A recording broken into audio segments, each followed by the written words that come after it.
Pour les tests sanguins, donc les intérêts, c'est l'accessibilité. N'importe quel médecin peut prescrire un dosage d'IgE spécifique à différents allergènes. C'est pas plus compliqué que faire une prescription pour une formule sanguine. Donc ça, c'est un point majeur. L'autre point très important, c'est que même si on est sous antihistaminique, les tests sanguins sont pas affectés par la prise de médicaments. Donc, ça nous permet, même si on est en période de pollen, d'avoir un test qui évalue nos allergies alimentaires. Au niveau efficacité, sensibilité, c'est quand même des tests qui sont quand même fiables aussi.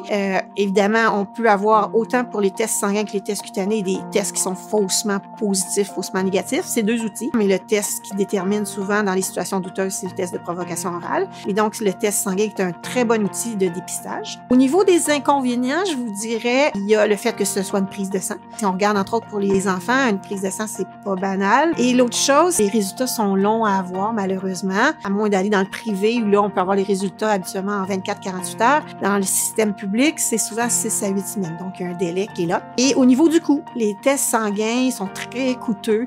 C'est calculé par allergène. Ça demande des techniques au laboratoire, des produits. Donc, ça, c'est beaucoup plus dispendieux que les tests cutanés.